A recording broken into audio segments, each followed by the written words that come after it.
In 2065, nuclear war erupted between powerful nations. Cities became wastelands, and few escaped before civilization collapsed. Humanity's survivors were divided among scout ships and sent. Each vessel carried 7 to 10 people and enough equipment to begin again. Their mission: find a habitable planet and send its location to the rest of the fleet. One of those ships was the Pegasus, with 8 survivors: Captain John, Pilot Mike, Co-Pilot Jane, Engineer Pete, Science Officer Edward, Medic Haley, Jerry, and Haley's niece Lila. The Pegasus was home, prison, and humanity's final hope. 7 years after leaving Earth, it was still traveling. The crew had followed countless signals and planets, but all failed. Worlds were frozen, toxic, or airless. Now they were approaching another possibility. Though advanced, the Pegasus had never been designed to last this long. It could recycle water and grow limited food, but oxygen could run out, parts could fail, and its antimatter could not be replaced. The crew believed they would find a planet before reaching that point,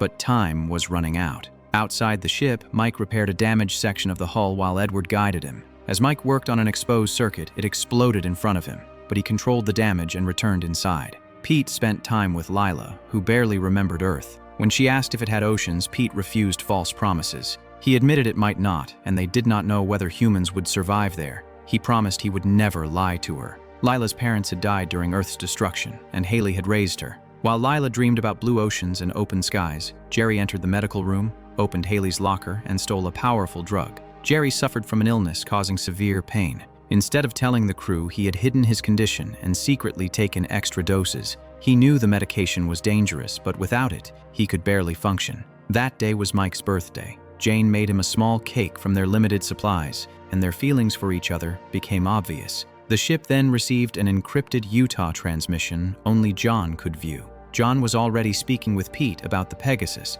Edward was frustrated because Pete's repairs were taking too long, and every extra hour consumed more power and oxygen. Pete revealed the truth was worse. The engine had been operating far beyond its capacity for years, and keeping the ship alive required constant power diversion that consumed more antimatter. Their remaining supply had fallen below the minimum needed for a return journey. They could still reach the planet ahead, but if it proved uninhabitable, there would be no coming back. For 7 years, the crew had believed Earth remained their final emergency option, but that choice no longer existed. Reaching the new planet would make the journey one way. John ordered Pete to keep that secret to avoid panic. Soon afterward, John viewed the Utah transmission. It had been sent by his wife, who served aboard that ship. The Utah had reached its assigned planet and discovered it could not support human life. Worse, it had exhausted its antimatter during the journey. The Utah was trapped in space, unable to search again or return to Earth. John's wife urged him not to give up. If the Pegasus found a habitable planet and transmitted its location, the surviving ships might still have somewhere to go. They might be humanity's final chance. Later, the crew gathered for dinner. Mike argued with Edward over the food until John stopped it. He announced an engine shutdown so Pete could complete essential repairs. When Jerry asked about the Utah, John told them it had reached its planet, but found no signs humans could survive there. Edward declared they had wasted 7 years. Even turning back would mean another 7-year trip to Earth, and he wished he had been assigned to a shorter mission. John refused to let that hopelessness spread. He reminded everyone that as long as even one scout ship kept searching, humanity still had hope. Their latest scans suggested the planet ahead might support life. It was no guarantee, but their best possibility in 7 years. After dinner, Jerry's pain returned, and he stole another dose. Lila asked Haley why her parents had left her behind during the war. Haley explained they had never abandoned her. They had sacrificed everything to make sure she escaped Earth. John informed the crew they were finally close enough to launch a probe toward the planet. It would examine the atmosphere, temperature, water levels, and other conditions. If the results were positive, their 7-year nightmare would end. But if the planet was another dead world, they would have nowhere else to go. They did not have enough antimatter to continue searching, and they no longer had enough to return home. While the crew prepared for the probe launch, Haley examined Jerry. She noticed medication was missing and realized he had been stealing it. Haley warned him that taking such large doses could cause permanent damage or even kill him, but Jerry calmly admitted he was already dying. As far as he was concerned, a dangerous dose could no longer make any difference. What Haley did not yet understand was that Jerry's illness was only one of the secrets threatening the Pegasus. While the crew prepared for the stage of the mission, another problem was growing inside the Pegasus. Mike found Edward drinking alone and exploded. After 7 years of rationing water and food, Edward had hidden a bottle of alcohol. Worse, he had lost faith in the mission. He mocked Mike's hope and treated the search for a new world as a slow journey toward death. Mike snapped, accusing him of wanting everyone else to surrender too. Edward even dared Mike to kill him, knowing he could not. As science officer, Edward was the only one who could properly interpret the planetary probe's data. Before Mike could answer, the alarm sounded. Code Orange. Another spacecraft was nearby. The Pegasus detected a vessel near the edge of the system. It had no beacon, no transponder, and did not answer communication. At first, they thought one of humanity's other scout ships had drifted off course, but after magnifying the image, they discovered it was Chinese. Since the war that destroyed Earth had begun between the Western nations and China, some crew still saw the Chinese as enemies. Jerry wanted nothing to do with it. Others argued it could contain medicine, spare parts, information, or fuel. John then revealed the truth he and Pete had been hiding. They could not return home.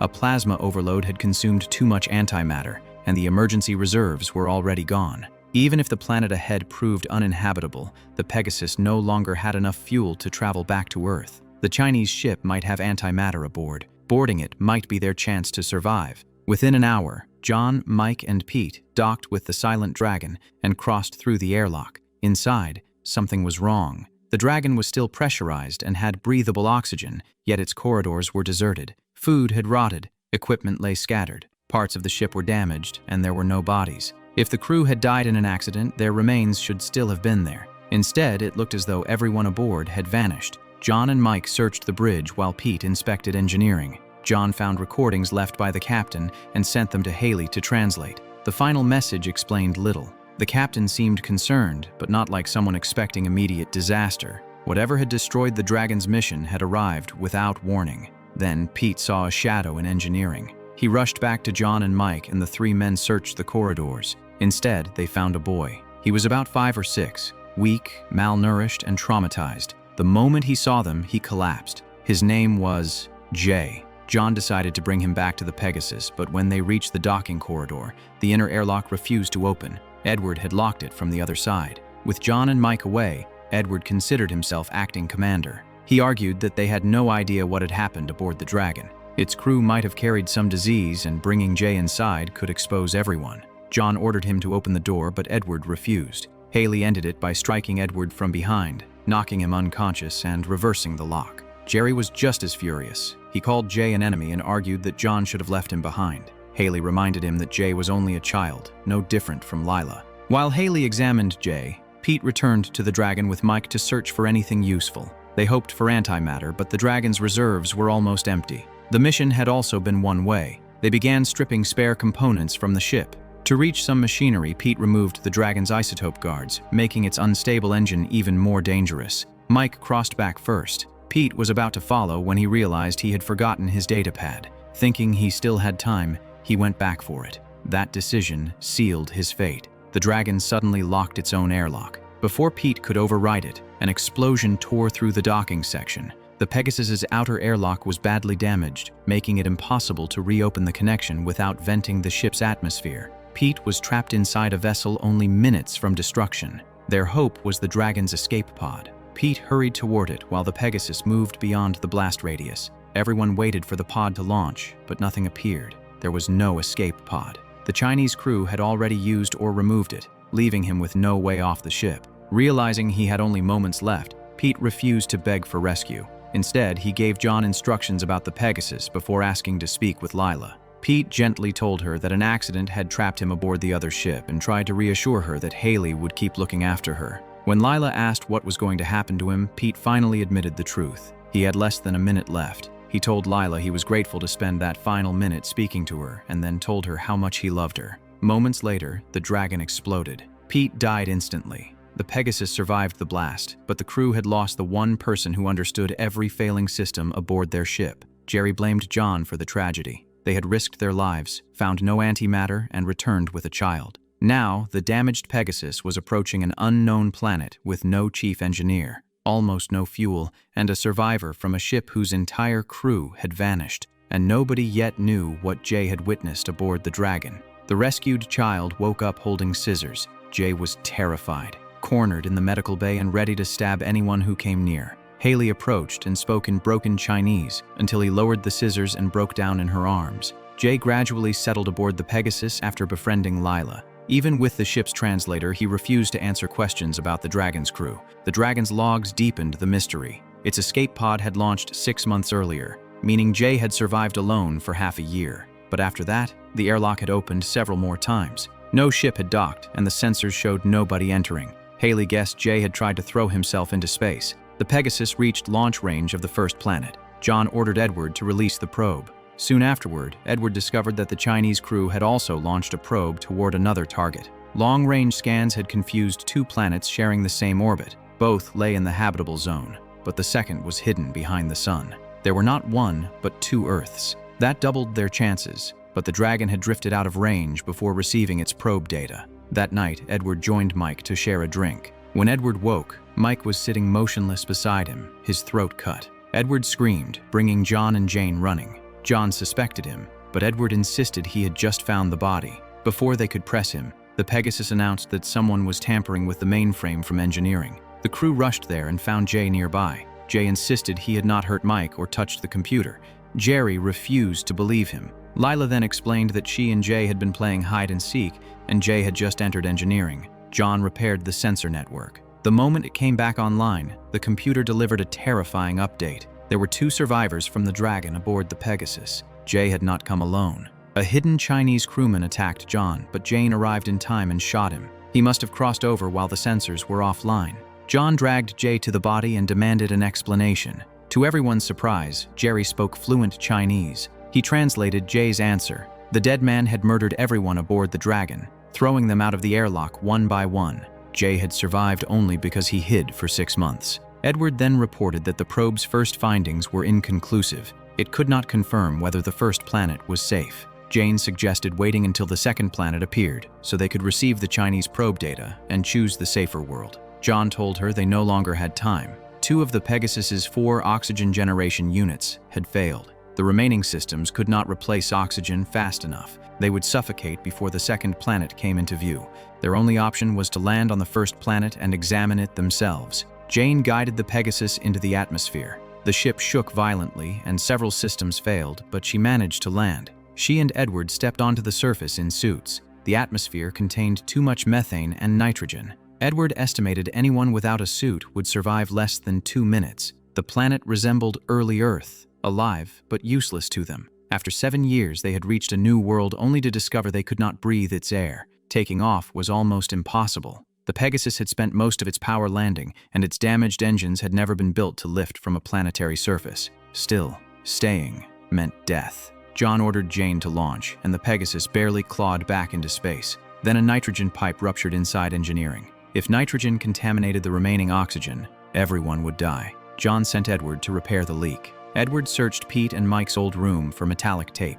Instead, he found the blood-covered weapon used to kill Mike. Edward understood. The Chinese survivor had not murdered Mike. Jerry had. His illness was killing him. His mind had collapsed, and he had been using Jay as the perfect scapegoat. Before Edward could warn the others, Jerry killed him too. He then returned to John and claimed Jay had escaped his restraints and murdered Edward. John rushed to the child, but Jay was still tied exactly where they had left him. That was when John realized the real killer was one of his own crew. Jerry was holding a blade to Haley's throat. The Pegasus announced that antimatter had fallen below 2%. Taking off from the first planet had consumed everything left. There was enough energy for one final action: travel to the second planet or launch a signal pod toward the fleet. They could not do both. Jerry demanded that John take the Pegasus to the second planet. He admitted he was dying and wanted to feel wind before the end. Haley told John to protect the children. John placed Lila and Jay in the evacuation pod, programmed its course toward the second planet, and launched them away. Jerry heard the launch and assumed John had abandoned the crew. Jane tried to stop him, but Jerry attacked and killed her. He then played the Chinese captain's final recording. The Dragon had also run out of power. Its crew knew they could land on the second planet, but would never have enough energy to take off again. Their probe malfunctioned, so the Chinese captain followed it down in the escape pod to repair it and send the results back. After the captain left, one crewman went mad and began murdering everyone aboard. Only Jay escaped him. Then the Pegasus announced that it was receiving data from the repaired Chinese probe. The second planet was habitable. At the same time, John confronted Jerry. Jerry warned that firing a gun inside the damaged hull could kill everyone, but John had no other choice. He fired. The shot killed Jerry but tore a hole through the Pegasus, and air rushed out as the ship rapidly lost pressure. Far below, the children's pod entered the second planet's atmosphere and landed safely. When Jay and Lila stepped outside, they found forests and breathable air. Then Jay saw someone approaching. He had survived on the planet after repairing the probe. Jay ran to him, and they embraced. Back aboard the collapsing Pegasus, John and Haley faced one final decision. They could use the last energy to attempt a landing, though the ship would almost certainly never reach the surface safely. Or they could send the planet's location to the fleet. John ordered the signal sent. The Pegasus released the signal pod with every trace of remaining power. Its message carried the coordinates of the habitable world toward the other scout ships. With its engines dead, the Pegasus was pulled toward the first planet. The computer informed John that their chances of survival were 0, but it also congratulated him. After 7 years of failure, loss, and sacrifice, Captain John had completed his mission. He and Haley would never reach the new world, but because of them, Lila, Jay, and the human fleet finally had a future.